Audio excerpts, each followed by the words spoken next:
demander la régie, je pense que c'est bon. C'est bon? Ok. Donc je recommence. Assalamu alaikum wa rahmatullahi wa barakatuh. Je ne sais pas trop. Mais en tout cas, j'espère que vous êtes tous là. Je fais une actualisation et nous sommes là. Ok, c'est bon, maintenant on est en ligne. Donc je reprends. Assalamu alaikum. Merci beaucoup à toutes les personnes qui sont en train de nous regarder aujourd'hui. Je n'ai pas besoin de préciser le thème de l'émission, puisque vous avez pu voir dans le titre de l'émission aujourd'hui, décapitation pour blasphème, la réaction des musulmans. Vous avez la possibilité de nous écrire à n'importe quel moment de l'émission, dans le chat en direct, vous le savez. On a déjà 3 ou 4 personnes qui nous disent Assalamu alaikum, et à qui on dit wa alaikum assalam. Merci beaucoup de nous rejoindre aujourd'hui. N'hésitez pas à partager la vidéo, le lien de cette émission, c'est très important, car le thème d'aujourd'hui est très important.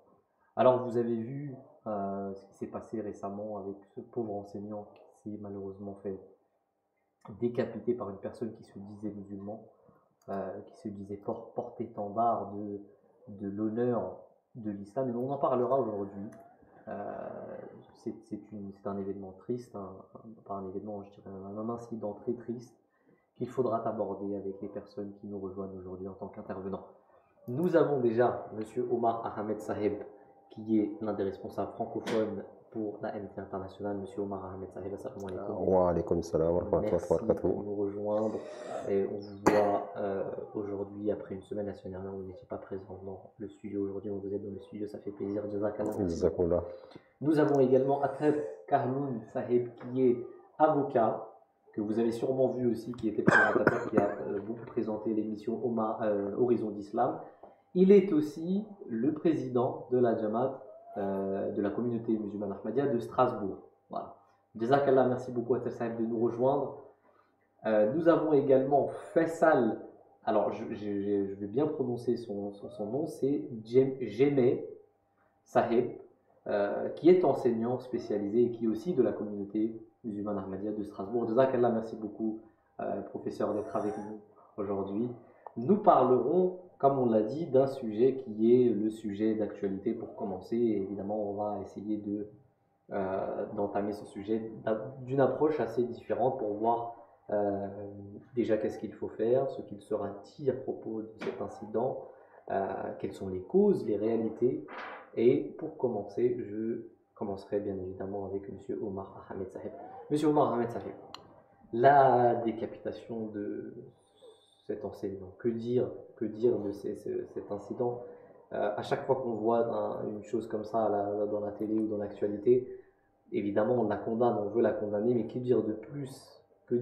Qu'est-ce qu'on peut faire de notre côté pour éviter ce genre d'incident, M. Mohamed Saheb? Déjà, c'est important de le dire et de le redire, hein, comme l'avait déjà dit à l'époque le calife de l'Ahmadiyya, Dala Ben Aziz, Hazrat Mirza Masrour Ahmad, lors des premiers attentats qui avaient eu lieu contre Charlie Hebdo. Il a dit que c'était un acte barbare au nom de l'islam, malheureusement, et au nom du saint prophète Mohammed sallallahu alayhi wa sallam, un acte qui est donc aux antipodes des préceptes de l'islam. Et d'ailleurs, le calife lui-même le dit, et il l'a même dit à cette occasion-là, qu'il le dit, il le répète, que l'islam nous interdit de tuer autrui en prenant la loi entre nos mains.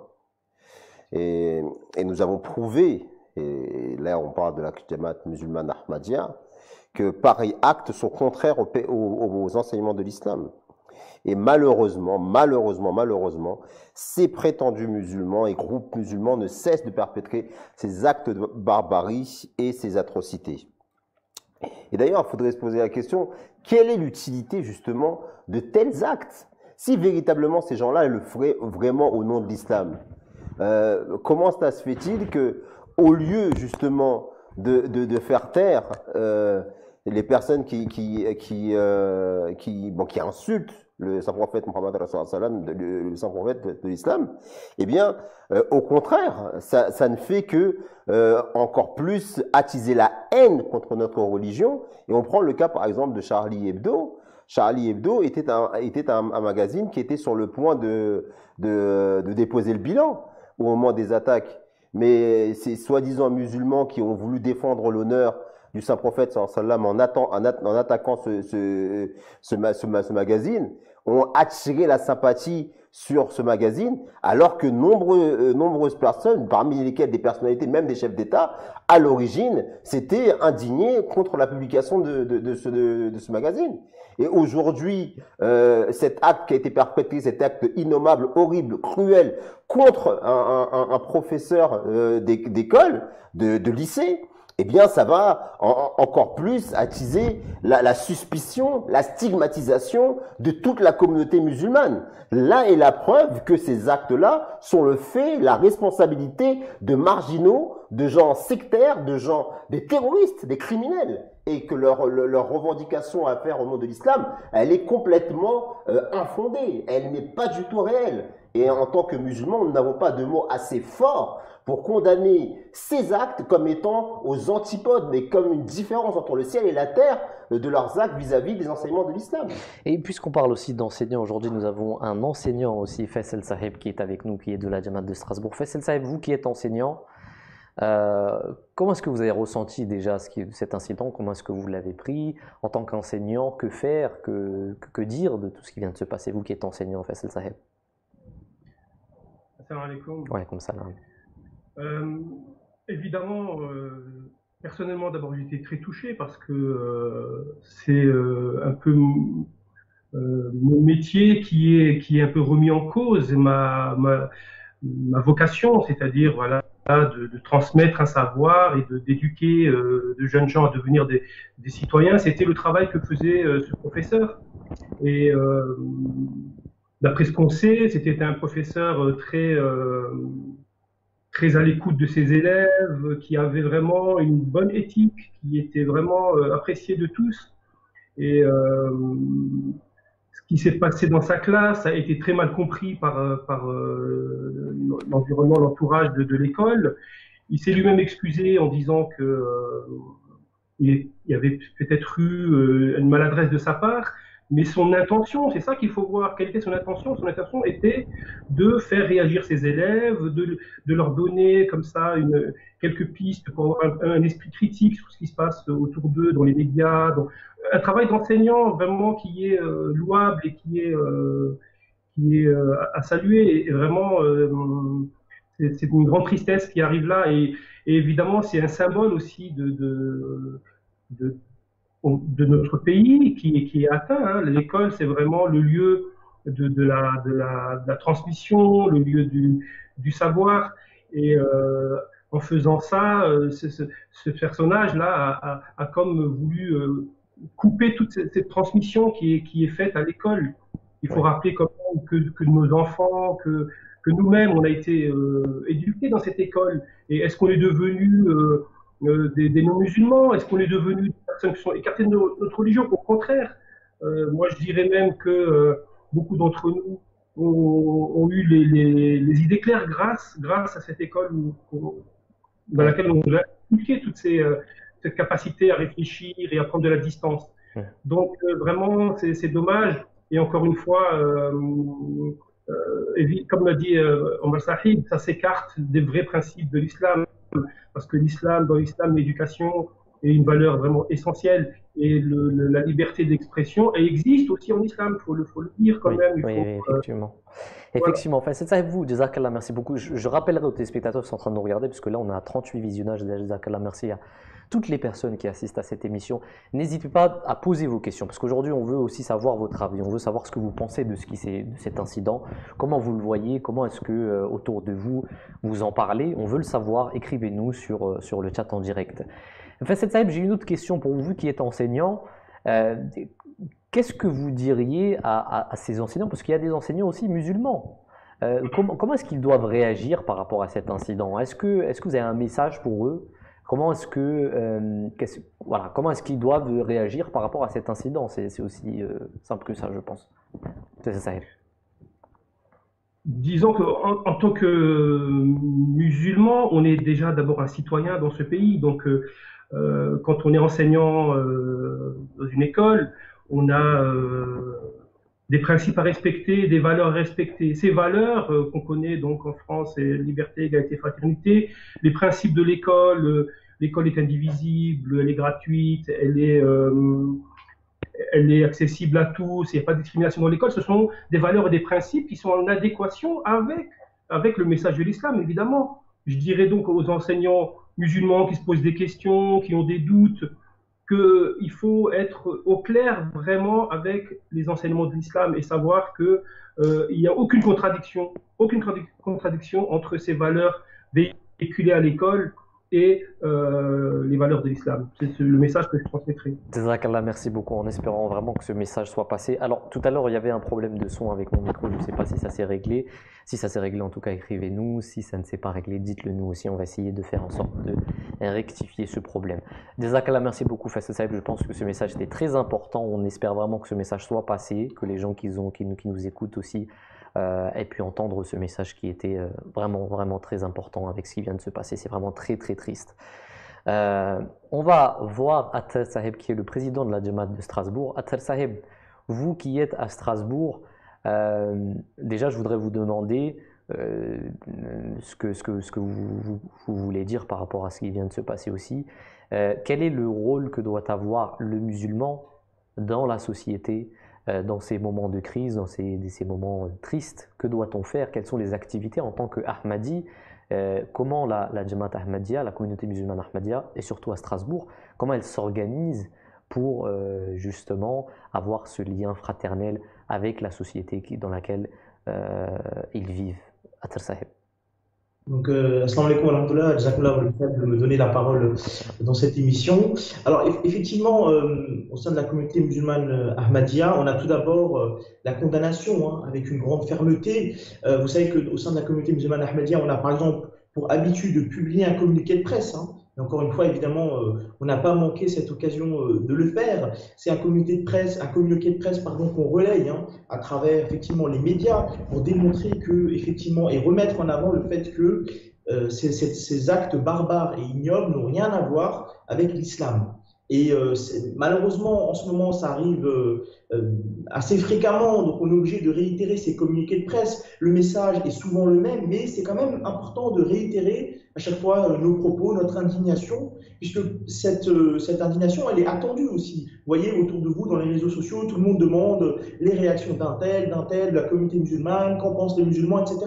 Donc c'est vrai que même si, au risque effectivement, de réitérer à chaque fois un peu les mêmes choses, mais je pense que déjà c'est important de s'indigner et de le faire d'une manière officielle, par exemple à travers un communiqué de presse que la communauté musulmane Ahmadiyya au niveau national relaye et au niveau local aussi, effectivement, on transmet ces communiqués de presse aux médias. Alors déjà, c'est une première chose, puisque nous, notre réaction en tant que musulmans, c'est toujours une réaction dans le respect des règles de droit, dans le respect de l'état de droit, de l'ordre public. Et donc, c'est vrai que cette première manière, pour moi, elle est très importante. Et ensuite, effectivement, il y a aussi par notre attitude qu'il faut effectivement montrer que, en tant que musulmans, on est effectivement aux antipodes dans nos actes de ce que veulent faire croire ces barbares et ces personnes qui commettent ces actes ignobles. On le sait tous, Allah Ta'ala dans le Saint-Coran, il dit que celui qui tue une personne innocente, c'est comme s'il avait tué l'humanité dans son intégralité. On le rappelle souvent, c'est la Surat Al-Maïda, verset 33, c'est quelque chose qui est assez répandu chez les musulmans, et notamment les Ahmadis, on le rappelle souvent, mais là encore plus, il faut le rappeler, et c'est à travers nos actions au quotidien qu'on peut le démontrer.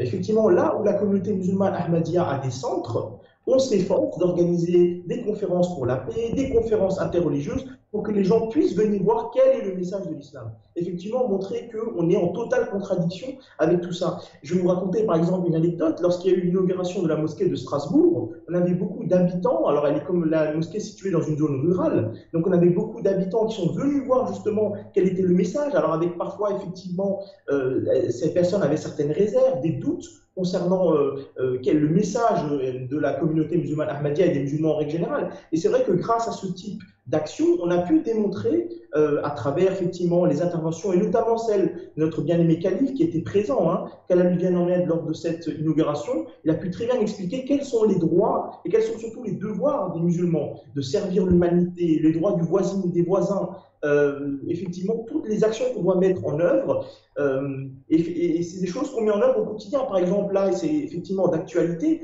lors du confinement, la communauté musulmane Ahmadiyya, à travers son organisation caritative qui est Humanity First, On a pu distribuer des repas, par exemple, dans les hôpitaux. On a pu envoyer des messages de soutien. On a pu distribuer de la nourriture. Tout ça pour montrer effectivement que l'objectif du musulman, un des objectifs musulmans, c'est de servir l'humanité. Donc effectivement, quand on sert l'humanité, on ne peut pas être en même temps un ennemi de l'humanité et effectivement aller massacrer des innocents sans aucune raison valable. Voilà ce que je voulais dire en propos introductifs. Jazakallah, en tout cas, c'est très important ce que vous venez de dire, et en espérant aussi que dans la Jamaat de Strasbourg, que ces œuvres humanitaires se continuent, non seulement dans la Jamaat de Strasbourg, mais aussi dans la France entière. On a Humanity First qui font un travail énorme, comme vous venez de le dire. À Paris, tous les week-ends, il y a des maraudes pour distribuer justement des paniers repas ou d'autres choses aussi. On le voit souvent aussi, hein. C'est quelque chose qui est très régulier, qui se fait vraiment très régulièrement, et ça prouve aussi l'intégration que porte la communauté musulmane Ahmadiyya pour le pays dans lequel elle vit. Voilà. Merci en tout cas Athar Saheb. Nous parlerons aujourd'hui, alors la condamnation est en fait maintenant, on en a parlé, on a essayé d'en parler en tout cas, même si c'est vraiment très très triste ce qui se passe. Il y a quand même des choses, il y a quand même des sujets qu'on va aborder, qu'on a répétés, qu'on a déjà parlé, on les a déjà abordés dans de nombreuses émissions, mais il faudra les rappeler. Il faudra les rappeler pour les personnes qui sont en train de nous regarder, parce que peut-être que certaines personnes ne nous ont pas regardés, ne nous assistaient pas, n'assistaient pas à nos émissions. Aujourd'hui, peut-être qu'il y en a d'autres, et peut-être que les gens verront cette émission même après le direct. C'est la question du blasphème. Quel est le rôle du blasphème en islam? Est-ce qu'il y a une réalité derrière cette loi? Parce qu'on sait que c'est aussi une loi dans certains pays. On n'a pas le droit de blasphémer justement l'islam ou l'enseignement de l'islam ou le saint prophète Mohammed sallallahu alayhi wa sallam. Et ça paraît vraiment comme une chose étant contradictoire avec la liberté d'expression. Monsieur Omar Ahmed Saheb, est-ce que le blasphème est une réalité en islam? Est-ce que ça existe vraiment? Le blasphème, non seulement en islam, et pour n'importe quel religieux, n'importe quel croyant d'une religion quelconque qui se respecte, personne, en tant que croyant, n'aime que son prophète ou les choses qu'il considère comme étant sacrées soient moquées, soient insultées. Donc le blasphème, un croyant s'alignera toujours par rapport à un blasphème. Mais en islam, le blasphème entre dans la catégorie des prérogatives de Dieu, Allah. Et c'est Allah lui seul qui est responsable de s'occuper de celui qui a blasphémé. Parce que c'est une atteinte portée contre lui et contre ses bien-aimés. Le croyant, lui, en tous les cas c'est ce que dit le Saint-Coran, n'a aucun droit de prendre la position de Dieu et de se mettre à châtier en son nom. Il n'y a aucun verset qui parle de ça. Il n'y en a aucun. Et je peux mettre au défi n'importe quelle personne de me trouver un seul verset coranique qui parle d'un châtiment mondain, d'un châtiment de ce monde, terrestre, pour la punition d'un blasphème. Mais pourquoi ces lois alors? Pourquoi est-ce que dans les pays musulmans... Maintenant, dans les pays musulmans, pourquoi il y a cette question du blasphème qui est érigée en termes de loi? Déjà, pour pouvoir faire une analyse objective concernant une religion qui est plusieurs fois centenaire, qui a maintenant plus de 1400 ans, il ne faut pas faire l'analyse par rapport à sa décadence, mais voir comment ceux qui l'ont bien compris, son fondateur, et ceux qui l'ont fidèlement suivi, parmi les réformateurs, les juges, les juristes qui ont bien compris la religion, comment eux comprenaient cette chose-là? Et est-ce que eux, conformément à ce que font ceux d'aujourd'hui, utiliser le blasphème comme une arme politique? Parce que c'est de ça dont il est réellement question en réalité. Le blasphème, aujourd'hui, et je vais revenir ensuite sur comment en réalité il était pratiqué, mais le constat, et à partir duquel on peut se dire, regardez, les musulmans sont intolérants, pas de liberté d'expression, parce que voilà, le blasphème, c'est puni par la mort. Le blasphème est un outil politique. Il est utilisé en Indonésie, au Pakistan, dans les pays musulmans, pour détourner ou pour évincer des concurrents politiques. Et d'ailleurs, les Ahmadis au Pakistan en sont victimes. Les Ahmadis, justement, ont été la loi du blasphème a été un moyen pour les ostraciser, pour leur enlever pour les enlever de tous les postes stratégiques de l'État, de la vie, de la société, de la nation. Et les Ahmadis, les chrétiens, les minorités en général dans les terres musulmanes d'aujourd'hui, eh bien, sont victimes justement de cette loi du blasphème. Vous pouvez rappeler aux téléspectateurs pourquoi les Ahmadis sont considérés comme étant des blasphémateurs, c'est ça? Oui, exactement. Pourtant, nous disons là, il a Muhammad Rasulullah, c'est-à-dire qu'il n'y a deux dieux que Dieu et que Muhammad sallallahu alayhi wa sallam est son messager.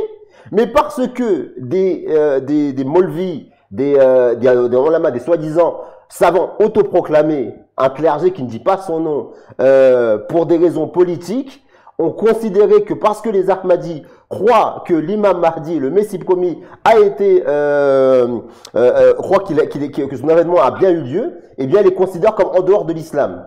Donc, pour des raisons qui n'ont aucun fondement dans le Saint-Coran. Donc, c'est important de dire que ce cas-là de l'Ahmadiyya nous montre bien qu'il n'y a pas de fondement théologique à ces lois sur le blasphème. Et cela nous montre aussi, l'Ahmadiyya est la preuve que ceux qui utilisent cette arme-là ont des intérêts autres que religieux.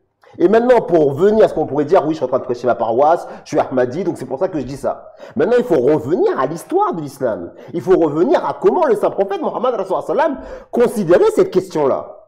Le saint prophète Mohammed lui-même a été insulté par celui qui était considéré comme le chef des hypocrites, Abdullah ibn Ubay ibn Saloul.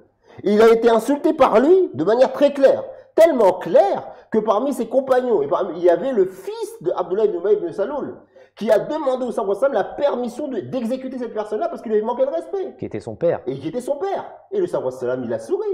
Il a dit non, non seulement nous ne l'exécuterons pas, mais nous devrons garder une bonne compagnie avec lui pour pouvoir essayer de changer son cœur. Et à la fin, quand il est mort, il a même prié sur lui. Et il lui a même donné son linceul. Mais quel grand contraste entre l'enseignement du Saint-Prophète, ce comportement. Parce que nous sommes dans une phase décadente. On est arrivé à l'époque, le Saint-Prophète l'avait dit, que de l'islam il ne resterait que le nom, le Coran que le texte, et les pires des créatures, ce seraient justement les savants religieux. Ceux qui disent détenir la science, mais alors qu'en fait, ils n'auraient que comme objectif la politique, et non plus l'amour de Dieu et l'amour du prophète Muhammad sallallahu alayhi wa sallam, et qui utiliseraient les masses uniquement pour faire pression sur la société. Et ça c'est ce qui se passe dans les pays musulmans, malheureusement. Et à la marge, les groupuscules terroristes essayent de justifier leurs actes avec des lois complètement concoctées, complètement fabriquées, qui n'ont aucun fondement théologique. Et je rajouterai ici que même à l'époque où le pouvoir politique n'était plus un pouvoir spirituel détenu par les califes bien guidés, à cette époque-là, il y avait quand même parmi les membres de la communauté, dans la Oumma, des juristes et des juges qui comprenaient bien l'islam. Eh bien, on a des rapports qui nous ont même été rapportés par des orientalistes non musulmans. Et je cite ici Dozy, Reinhard Dozy, qui avait écrit un livre au 19e siècle qui s'appelle Spanish Islam, c'est-à-dire l'Espagne musulmane. Spanish Muslim, l'Espagne musulmane, et dans lequel il nous cite une anecdote qui s'est passée par rapport au blasphème, où nous avons un moine qui se présente devant le juge, le qadi qu'on appelle ça en islam, et qui est soi-disant venu le voir pour demander à se convertir à l'islam. Et il a commencé, au moment où le juge a commencé à lui présenter l'islam, les enseignements, il l'a stoppé net et il lui a dit « Je suis venu vous dire que votre prophète, Na'udhu billahi min dhalik, est un menteur ». Et il a commencé à l'insulter de tous les noms. Le Qazi, qu'est-ce qu'il a fait? Il l'a arrêté, il l'a emprisonné, et ensuite, qu'est-ce qu'il a demandé au responsable de l'époque? Il lui a demandé s'il était sous aussi. Il a demandé est-ce qu'il était sous, et la personne lui dit non, j'ai tous mes sens, et je veux, et c'est lui-même qui a demandé, je réclame que vous me condamniez à mort. Non seulement il ne l'a pas condamné à mort, mais ensuite, après l'avoir incarcéré pendant un certain temps, même quelques heures, quelques jours, il l'a relâché en disant qu'en fait, finalement, cette personne-là, elle était folle.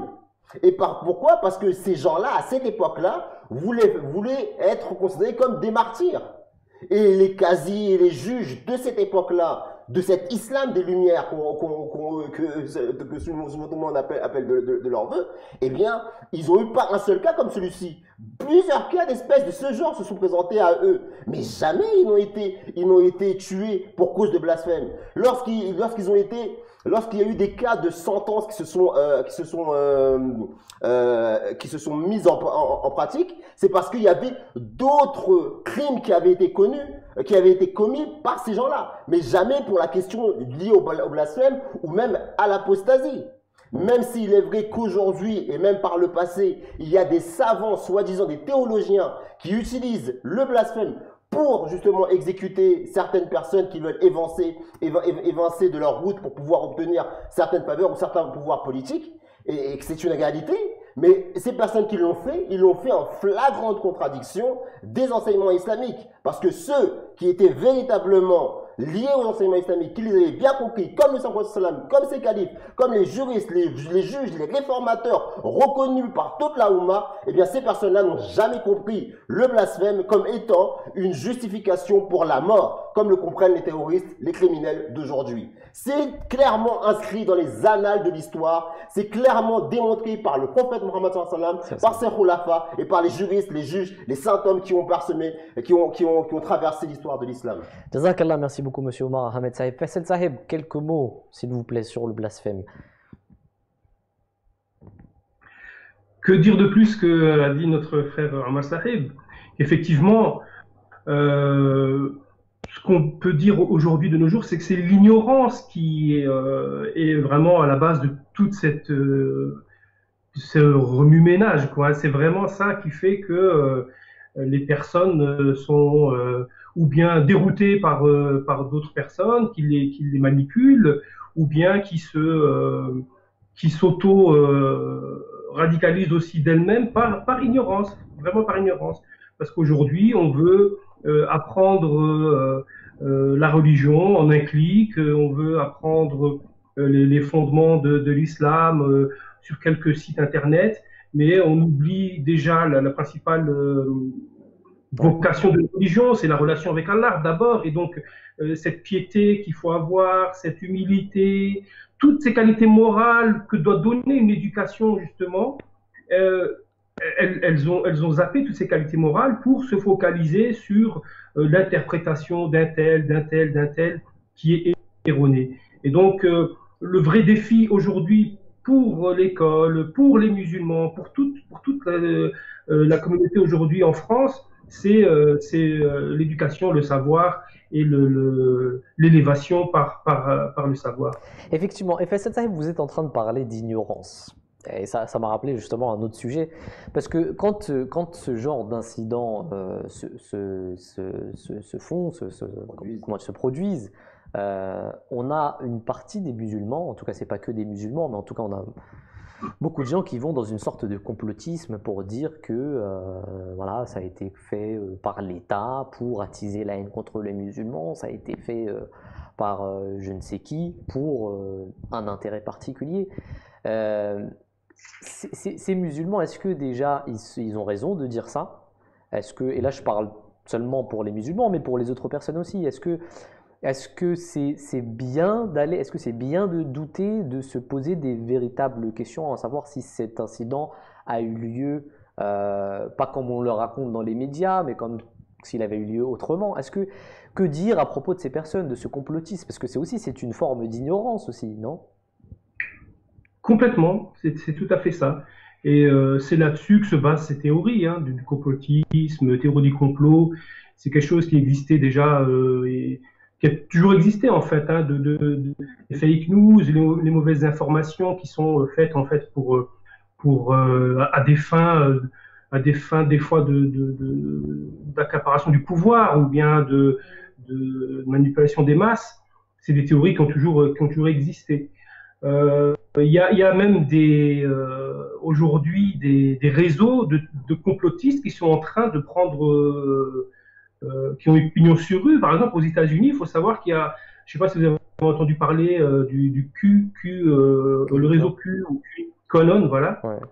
Et ils sont en train de s'infiltrer partout. Là, actuellement, en même temps que les élections de Trump, là, ils veulent aussi avoir des sièges au Congrès. En fait, ils sont même arrivés en Europe et ils sont adossés vraiment à une grosse artillerie, c'est-à-dire des journalistes, des intellectuels, des gens qui alimentent ces thèses complotistes. Donc, comment faire pour se départir un peu de ces thèses? Il faut d'abord définir ce que c'est le complotisme et voir effectivement que souvent, à partir de faits réels, on va simplifier au maximum et donner par exemple une seule explication et focaliser toute l'attention sur une seule explication en disant que, je ne sais pas moi, les deux tours jumelles, c'était pas des avions, enfin c'est faux, c'était prévu à l'avance, les gens sont sortis avant, enfin des choses peut-être qui se sont vraiment réalisées, mais on va donner une seule explication en disant, en désignant un seul coupable par exemple, c'est vraiment une simplification de phénomènes qui peuvent être vrais au départ. Après, le défi un peu des personnes, c'est de décortiquer, d'amener des contre-arguments pour démonter justement. Et souvent, on va détricoter petit à petit l'argument qui finalement n'est pas un vrai argument. Enfin, c'est tout un travail de patience. Et ça, en fait, sur Internet, aujourd'hui, on n'est pas patient, on n'attend pas. On veut tout de suite. Aujourd'hui, le principal fléau, c'est cette liberté totale sur Internet, cette expression débridée sur Internet, sous couvert d'anonymat. Donc, il y a une immoralité sur Internet qui est en train qui est vraiment malsaine et qui est en train de s'infiltrer partout dans la société. Vous avez un portable dans la poche et vous avez accès à des millions de connaissances, à des millions. Comment vous voulez faire le tri? Comment vous voulez faire pour apprendre une chose vraiment véridique? Ça, c'est un défi vraiment pour nous tous et Inch'Allah, on l'emportera. Ouais, effectivement, c'est vrai que ces choses-là infectent aussi la jeunesse. Hein. La jeunesse qui, malheureusement, certains d'entre eux vont aller voir des choses sur Internet sans pour autant savoir quelle est la source et parfois considèrent qu'une source est authentique alors qu'en réalité elle ne l'est pas. Ça demande quand même une certaine éducation, une certaine compréhension de ces différentes choses-là. Monsieur Atar Karlon Sahib, on va revenir sur ce sujet, monsieur Omar Ahmed Sahib, mais je vais d'abord aller voir aussi Atar Karlon Sahib, vous qui êtes avocat. Le discours de Macron. Alors la dernière fois on en avait parlé aussi de ce fameux séparatisme religieux. Déjà, qu'est-ce que vous en avez pensé? Qu'est-ce que vous pensez de ce qui a été dit? Est-ce qu'il y a des choses... est-ce que vous êtes d'accord? Est-ce que vous êtes contre? Est-ce que ça a joué? Est-ce que ça joue? Ça influe? Ça joue dans la société? Ça a un effet chez les musulmans? Monsieur Atar Karlon Sahib. Juste en deux mots concernant le blasphème, je voulais juste ajouter, dans le prolongement de ce qu'ont dit nos frères, aujourd'hui en France, un musulman, il se doit d'être respectueux des lois de la République. Aujourd'hui en France, il n'y a pas de délit de blasphème. Et en respectant l'état de droit, personne, que ce soit un musulman, un non-musulman, d'ailleurs, face à la loi, on est tous égaux, personne n'a le droit de s'arroger la possibilité de créer un délit de blasphème et de venir condamner personnellement ces personnes qui auraient blasphémé. C'est quelque chose qui, dans un état de droit, n'est pas possible. Et en tant que musulman, on le dit, on le répète, notamment les musulmans ahmadis, on doit un respect, je veux dire, total même aux lois de la République. Donc aujourd'hui, notre discours, il est clair et cohérent. On ne peut pas à la fois dire qu'en tant que musulman, on respecte l'ordre établi, on respecte effectivement l'état de droit, et en même temps dire effectivement on va créer notre délit de blasphème, et effectivement certains, puisqu'on peut toujours tomber sur des fous qui maintenant se décident de se faire justice eux-mêmes. Donc si vous voulez, nous, notre position, et celle de la communauté musulmane ahmadiyya, elle est très claire, nous respectons l'ordre établi et les règles de l'état dans lequel on vit. Donc à partir de ce moment-là, c'est une tradition française très ancienne, il n'existe pas de délit de blasphème en France. Donc effectivement, en tant que communauté musulmane ahmadiyya, en tant que citoyen français vivant en France, on ne peut pas s'arroger ce droit, déjà de condamner effectivement ce blasphème d'un point de vue juridique, et d'autre part, effectivement, certaines personnes s'arrogent même le droit effectivement de représailles, etc. Et donc ça, c'est pas possible. Et ça, on veut le redire avec fermeté. Les barbares qui s'arrogent ces droits-là, on ne peut pas considérer que effectivement, ce sont des musulmans qui sont en train effectivement, de venger, comme ils disent, le prophète. Ce sont des choses ignobles. Et encore une fois, nous, on peut pas effectivement être d'accord avec ça. Alors pour en revenir, et c'est des sujets très difficiles, hein, et pour revenir effectivement à la loi sur le séparatisme. Alors il y a cette loi sur le séparatisme. Elle vise essentiellement en fait à encadrer l'exercice effectivement du culte, par exemple, c'est un peu technique, mais c'est important aussi pour nos téléspectateurs. Il y a beaucoup effectivement d'associations cultuelles qui sont aujourd'hui sous la loi de 1901. C'est des associations en fait. Le gouvernement considère que ce sont des associations cultuelles, mais qui exercent actuellement sous des associations culturelles, entre guillemets. Donc, en fait, pour mieux pouvoir les encadrer, on veut les mettre sous la loi de 1905 pour, effectivement, avoir un certain contrôle du culte. C'est par exemple ça. Effectivement, nous, en tant que musulmans ahmadis, on ne peut pas être contre le fait que, effectivement, certaines dérives puissent être sanctionnées et pour un encadrement. Vous savez même que notre bien-aimé calife, qu'Allah lui vienne en aide, souvent, il dit, effectivement, qu'il invite même les gouvernements à venir écouter ce qui se dit dans les sermons pour vérifier s'il n'y a pas de complot contre la République, il n'y a pas de dérive, etc.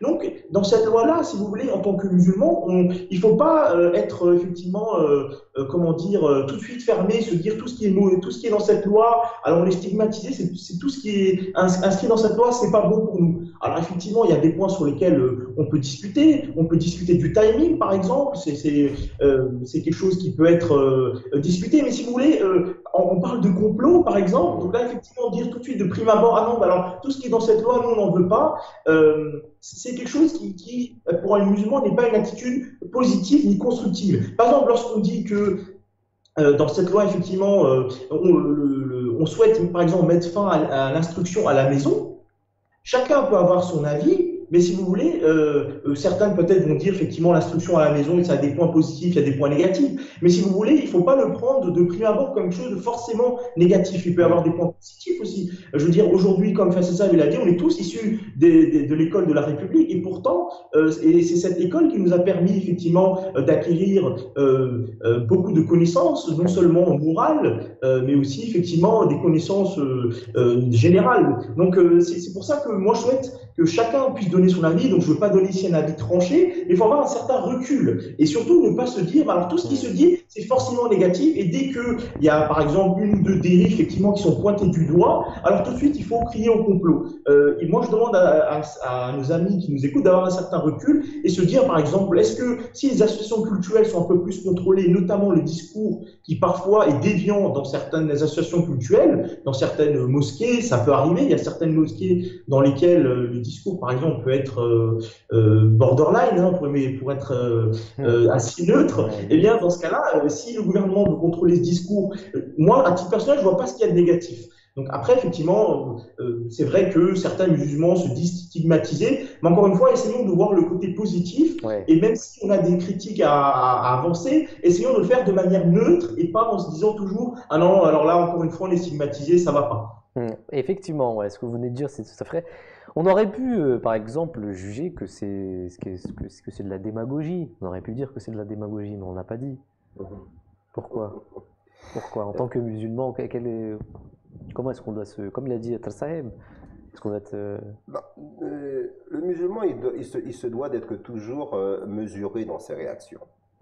La voie qui nous a été enseignée par le saint prophète, sallam, c'est le juste milieu. Et là, par rapport au tragique événement qui s'est produit aujourd'hui, on a un cas qui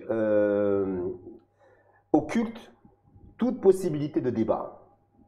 Parce que lorsqu'une personne adopte une attitude aussi radicale et complètement inappropriée, cruelle, horrible, par rapport à un acte qui n'est pas un acte de guerre, on peut être, et nous ne sommes pas d'accord, nous pouvons nous indigner par rapport au fait qu'on insulte ou qu'on caricature notre prophète, mais le fait d'agir d'une manière aussi radicale et aussi cruelle fait qu'il ne peut plus avoir de débat possible sur la pertinence pédagogique d'une telle démonstration. Pourquoi je dis ça? Vous allez me dire que ça n'a pas trop de rapport par rapport à la loi du séparatisme, mais les deux sont liés.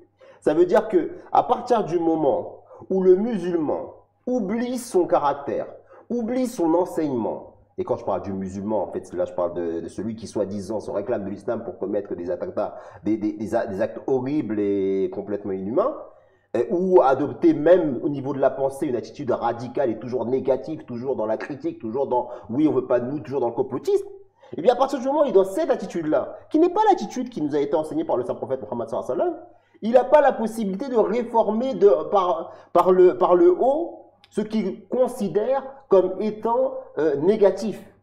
Parce qu'on peut ne pas être d'accord avec des idées. On peut ne pas être d'accord avec même certaines lois. Ça ne veut pas dire qu'on va désobéir à ces lois. Ça veut dire qu'on est OK pour rentrer dans le débat public et d'échanger de manière à exprimer son point de vue, puisqu'on est dans un pays de droit. Et c'est ça qui est magnifique avec justement le pays dans lequel nous vivons, qui est la France. C'est un espace qui nous permet justement de pouvoir échanger et d'avoir des débats contradictoires. Mais à cause justement de cette attitude négative de certaines personnes qui sont encore une fois des extrémistes, eh bien justement le débat n'est plus possible. Monsieur Omar, on a une question très intéressante de Teddy Boukassa. Déjà, Jazakallah, merci beaucoup pour cette question. Il nous dit Assalamu alaikum. Alors, vu qu'on a parlé du blasphème, il nous dit si le blasphème est l'affaire d'Allah, pensez-vous que l'on peut enseigner la liberté d'expression en montrant les caricatures aux élèves? Ben, c'est exactement ça, c'est une superbe question. C'est-à-dire qu'aujourd'hui, je pense que il faut avoir le recul nécessaire pour poser les vraies questions. Ça veut dire qu'aujourd'hui, on est dans l'émotion. Oui. Parce qu'il y a un acte horrible qui s'est produit. Et comme on dit, on va pouvoir revenir dessus, on l'a condamné, on est complètement... L'islam, justement, ne se reconnaît pas dans cet acte-là. Maintenant, c'est vrai que c'est important de se poser la question si, dans l'école de la République, il est pertinent, justement, de montrer des caricatures. Mais ici, je rendre quand même un peu hommage au professeur, parce qu'il a eu justement cette délicatesse, comme l'a dit en introduction Faisal Saeb, de demander aux élèves musulmans de sa classe de sortir de sa classe pour pouvoir montrer justement les caricatures, parce qu'il a essayé de préserver leurs sentiments. Et Allah, dans le Saint-Coran, nous dit que lorsqu'on blasphème contre lui, contre ses bien-aimés, la chose qu'il est demandé aux musulmans, c'est de quitter, de boycotter temporairement cet endroit. C'est la seule mesure qu'Allah nous enjoint. Et d'ailleurs, même, et je reprends encore même, j'ai vu, il y a des parents d'élèves qui ont témoigné et qui ont dit que le professeur a même par la suite s'est même présenté et auprès justement de l'administration du lycée en disant qu'il y a eu peut-être une maladresse. Il s'en est même excusé et l'affaire était finie. Même le parent d'élève dont il parlait, je crois que c'était même un musulman, et il a dit que c'était un professeur qui par ailleurs, il n'y avait aucun problème avec lui. Et il n'était pas dans une démarche d'essayer d'être hostile ou de créer le désordre en provoquant les musulmans. Donc, normalement, ça s'arrête là. Et il n'y a personne et personne n'aurait dû être aussi gravement touché après qu'une personne reconnaisse d'ailleurs peut-être qu'il y a une maladresse. C'est pas un musulman. On est dans un pays laïque. Et les personnes n'ont pas forcément cette fibre religieuse que l'on a. L'école d'ailleurs aussi qui est laïque. Et ouais, il doit voir notre qualité. Et en plus, il s'est excusé, la personne. Il n'avait même peut-être pas à le faire. Donc ça montre bien qu'il n'y avait pas une mauvaise intention derrière. Donc là encore, toute cette histoire nous montre bien que les personnes qui agissent, malgré, encore une fois, leur déclaration, ne défendent en rien l'islam. C'est complètement hors de propos même de les catégoriser parmi les musulmans. Oui, effectivement. Alors on va poser cette question peut-être à notre enseignant qui est ici présent. Faisal Saheb, vous, qu'est-ce que vous en pensez? Alors je répète la question une fois.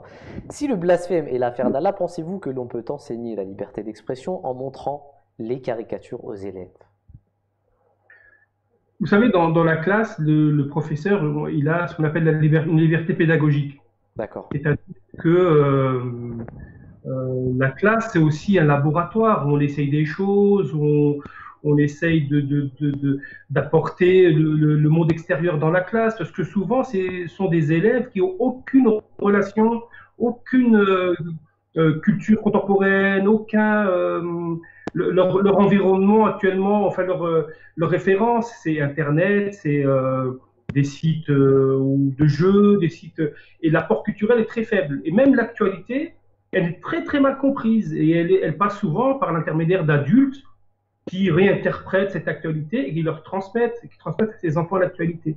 Donc un enseignant, des fois il marche sur des œufs, c'est vrai, il va essayer... il va pas s'auto-censurer parce que souvent on parle d'autocensure, comment faire pour pas dans une classe, je sais pas moi, Seine-Saint-Denis, comment faire pour enseigner quelque chose qui concerne l'islam ou le monde juif ou la chrétienté.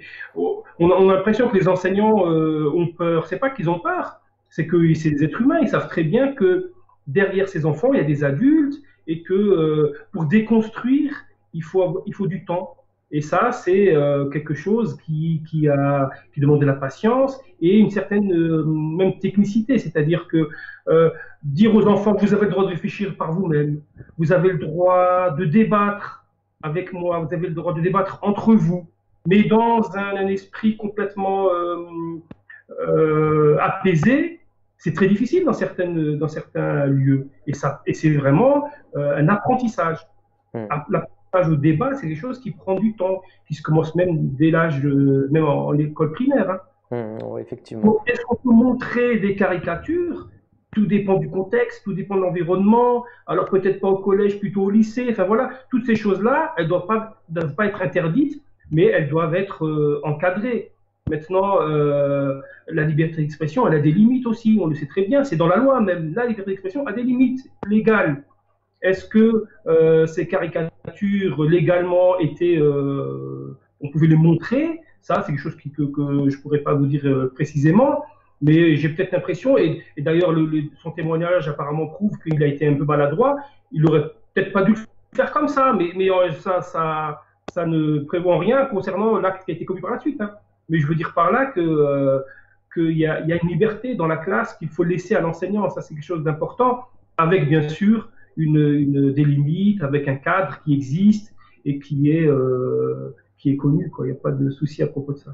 Oui, effectivement. Alors, c'est vrai que, d'ailleurs, ce que vient de dire Faisal Saheb, c'est très important parce que il y a des caricatures qui peuvent donner, par exemple, l'impression que l'islam a un lien avec le terrorisme, admettons.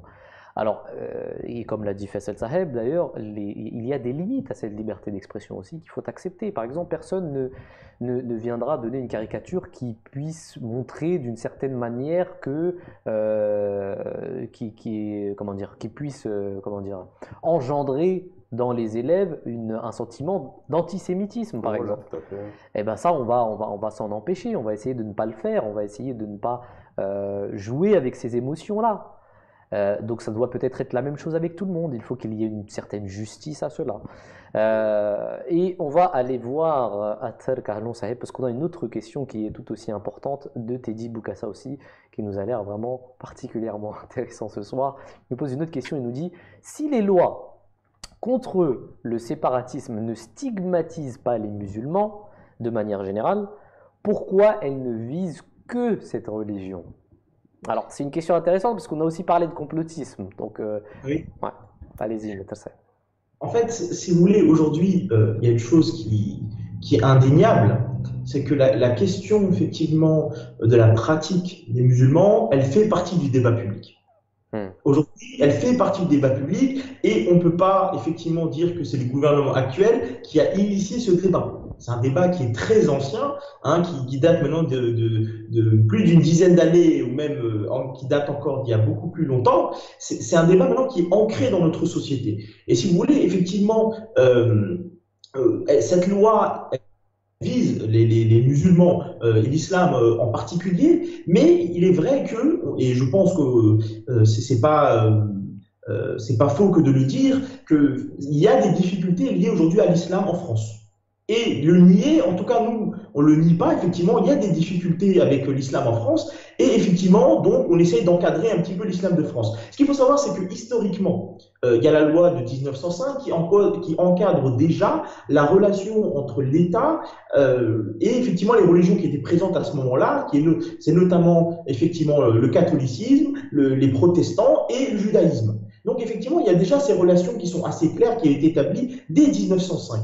Et effectivement, cette séparation, elle a été établie, elle a été très claire. Maintenant, effectivement, l'islam ne s'est implanté qu'après 1905. Effectivement, ça met du temps aussi à établir des règles et à pouvoir effectivement faire que l'islam puisse effectivement se fondre effectivement dans la République et que dans un respect effectivement des lois de la République. Donc effectivement, et aujourd'hui on le voit avec l'actualité. Aujourd'hui, dire par exemple que effectivement certaines dérives, alors je ne vais pas faire un lien direct entre la loi contre le séparatisme et ce qui se passe actuellement, ce qui s'est passé, l'événement tragique, mais si vous voulez, aujourd'hui, l'actualité fait qu'il y a un focus sur les musulmans. Et effectivement, cette loi, elle n'est que la retranscription de effectivement, ce qu'on voit autour du débat public. Il suffit d'allumer un peu les chaînes d'information, certains d'entre vous le font certainement. On voit tous les jours, effectivement, qu'on parle de l'islam, de l'islam, de l'islam. Alors, si vous voulez, à partir de ce moment-là, et parfois, effectivement, il y a certaines dérives qui sont fondées, le politique, il apporte une réponse aussi aux attentes qu'il y a effectivement dans l'opinion publique. Et si vous voulez, ces attentes, elles peuvent être légitimes ou pas. Et donc aujourd'hui, on a une réponse en fait à ces attentes. Et lorsque effectivement cette loi-là, elle vient effectivement corriger et effectivement elle vient essayer de dissiper des difficultés qui sont parfois liées à l'islam aujourd'hui en France. Et effectivement, pour moi, c'est lié effectivement au débat public et aujourd'hui à l'environnement qu'il y a. Donc c'est un environnement qui malheureusement est très centré aujourd'hui sur l'islam. Et je pense que blâmer le gouvernement pour effectivement cet environnement qui est parfois difficile pour les musulmans, je trouve que c'est un raccourci qu'il ne faut pas faire. C'est-à-dire que c'est plus quelque chose de global et il faut en analyser les causes plutôt que effectivement se dire qu'aujourd'hui c'est ce gouvernement-là par la loi du séparatisme qui est en train de nous stigmatiser. Effectivement. Quelque chose. Bien sûr, bien sûr. Faisal Saheb justement. Pardon, excusez-moi. Oui. Concernant le séparatisme, ce que je pourrais dire quand même, vous connaissez donc le président Macron, il a cette tendance un peu en même temps, là, on se moque un peu de lui à cause de ça. Il a quand même fait un lien entre l'islamisme radical et puis les ghettos. Hein. Il a parlé des quartiers, il a parlé de la misère qui existe dans les quartiers, du fait qu'il y a une stigmatisation des populations des quartiers qui ont du mal à accéder à un emploi, qui ont du mal à trouver des logements décents. Donc, il a quand même apporté une explication sociale, on va dire, à un phénomène. C'est-à-dire que, effectivement, pour plein de raisons électorales ou autres, l'islam est visé, voilà, parce que c'est un fonds de commerce intéressant pour beaucoup d'hommes politiques.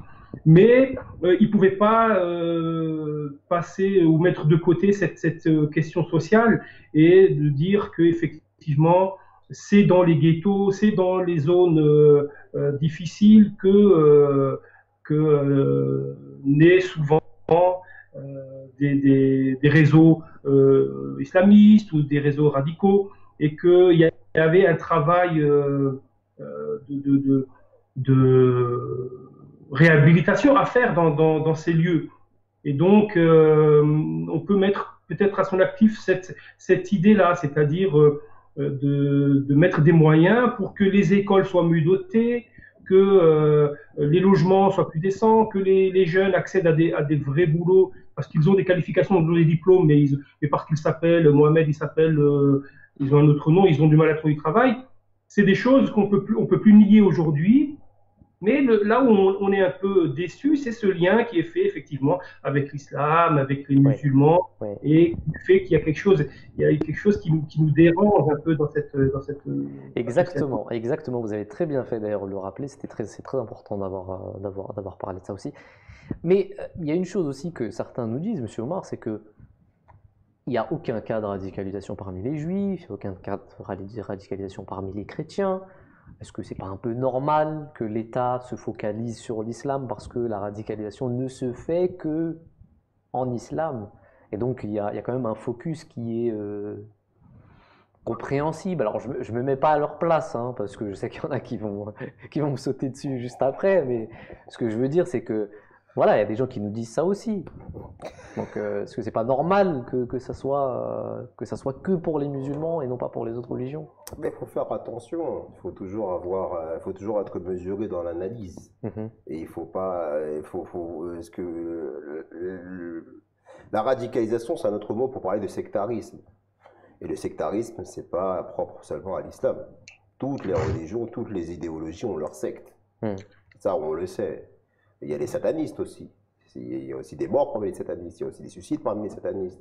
Il y a des choses qui se passent, pas seulement chez les musulmans. Mais ce qui est vrai aussi, c'est qu'il y a une particularité. On met un focus particulier lorsque ce sont des musulmans qui commettent certains actes. Il y a même d'ailleurs des études qui ont été faites à ce niveau-là, que souvent les actes terroristes commis par des musulmans sont toujours qualifiés par des actes terroristes, même et c'est vrai qu'ils le sont, mais lorsque d'autres communautés le font, ils ne sont pas qualifiés comme tels. Oui. Donc il y a quand même dans le traitement de l'information par rapport à l'islam, il y a quand même une attention un peu plus particulière pour les musulmans que pour les autres. Pour ne pas dire hypocrite. Et on sait que les médias, ils sont aussi pour beaucoup de choses. C'est que c'est aussi les médias qui amplifient énormément le phénomène. Alors ça ne veut pas dire qu'il faut écarter la réalité justement de la radicalisation. Non, on la nie pas. Mais il y a aussi une irresponsabilité quand même des médias qui en font un peu trop, qui amplifient trop le phénomène. Ils amplifient tellement que les gens finissent aussi par faire l'amalgame. Alors que nous, aujourd'hui, on n'est pas là pour dire qu'il n'y a pas de problème, mais que le problème, ce n'est pas l'islam, mais ce sont les dérives sectaires de cette religion. Comme il existe des dérives sectaires dans toutes les religions. Et que c'est un phénomène, encore une fois, on le dit, on le répète, qui est à la marge. Mais qui ne doit pas, pour autant, mettre l'opprobre sur une religion respectable. Aujourd'hui, à cause, justement, des terroristes, à cause des criminels, le simple fait de dire qu'en tant que croyants, nous n'acceptons pas les caricatures faites sur notre prophète, ça nous met directement du côté des terroristes. Mais vous imaginez, on marche sur la tête, c'est pas possible. C'est pas tenable cette position-là. C'est notre droit le plus légitime en tant que croyant, en tant que musulman, que de ne pas accepter qu'on insulte notre prophète. Maintenant, quelle est la réaction? Et en tant que citoyen aussi. En tant que citoyen, on a le droit de dire qu'on n'est pas d'accord avec un humour, par exemple. Exactement, tout à fait, tout à fait. Et je voudrais ici rajouter une chose qui est très importante. Par rapport à cette question, parce que souvent les personnes pensent que sur le blasphème c'est un point faible de l'islam, que les musulmans ne sont pas capables de se tenir, ils sont tellement fébriles que blasphémer sur leur prophète, sur les choses sacrées, c'est quelque chose qui leur est insupportable et qu'ils ne peuvent pas se calmer. C'est leur point faible. Non, c'est pas possible. C'est tout le contraire. Le Saint-Coran nous enseigne que Allah et ses anges on bénit le Saint-Prophète de l'Islam, malgré les rêveries, malgré les caricatures, malgré les insultes, quoi que vous fassiez. Le Saint-Prophète, il a son statut, il ne descendra jamais en bas. Et le Saint-Coran nous enjoint de prier pour le Saint-Prophète Mohammed. C'est la seule réaction qui nous est demandé d'avoir. Et d'ailleurs, même le fait que le Saint-Prophète soit insulté, c'est une occasion pour nous, les musulmans, de dire, vous nous insultez?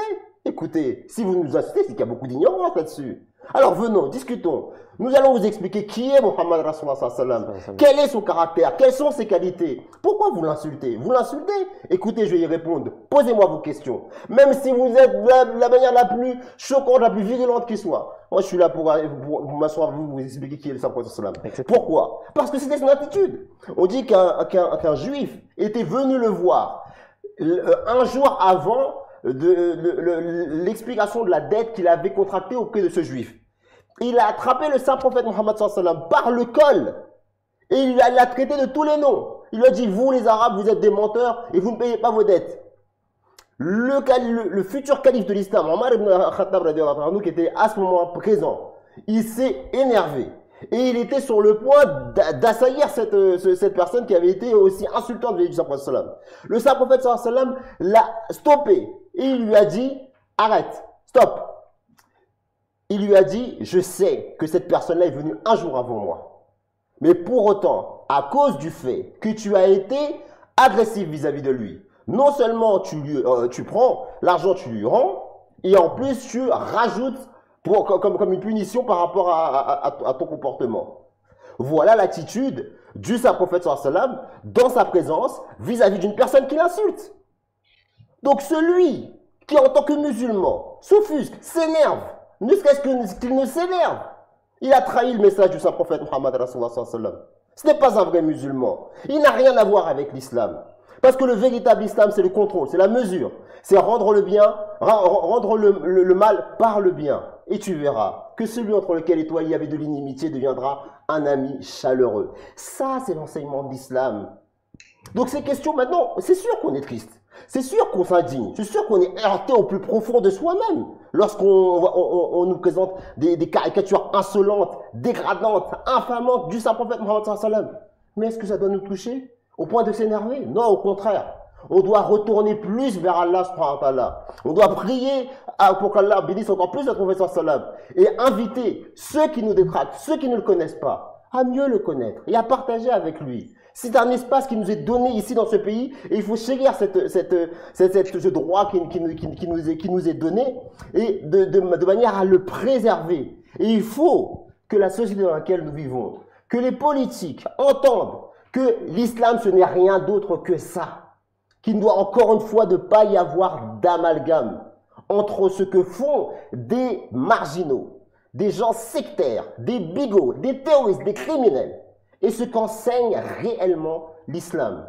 Et le mouvement musulman Ahmadiyya, depuis maintenant plus de 130 ans, s'efforce d'agir par les actes pour démontrer que c'est comme ça que l'islam a été enseigné et c'est comme ça que l'islam doit se pratiquer. Jazakallah, merci beaucoup. En tout cas, c'était, je pense, les quelques paroles de la fin de cette émission parce qu'il est 19h30, on a un peu dépassé l'heure et on doit rentrer aussi avant le couvre-feu. Jazakallah, merci beaucoup, monsieur Omar Ahmed Saeb. Et ce que vous avez dit à la fin, c'était très important aussi parce que ce qui est marrant aussi chez les médias, parce que c'est une réalité aussi, c'est que les médias ne montrent jamais ce que font de bien les musulmans dans la société. Et ça, c'est un fait. Je veux dire, toutes les œuvres humanitaires, toutes les aides, etc. Jamais on verra dans les médias parler en bien des musulmans, de l'islam. Et ça, c'est une chose aussi qu'il faut réaliser. Il faut accepter. Oui, par exemple, là, c'est important, dans ce moment tragique qui s'est produit, où du sang a été versé, le sang d'un innocent a été versé, il est bien de dire que depuis maintenant plusieurs années, depuis 20 ans, par exemple, aux États-Unis d'Amérique, il y a une campagne Muslims for Life, où des milliers et des milliers de litres de sang sont donnés par les musulmans dans le cadre du don sanguin. Et que ça s'est produit à la suite justement des attentats horribles du World Trade Center.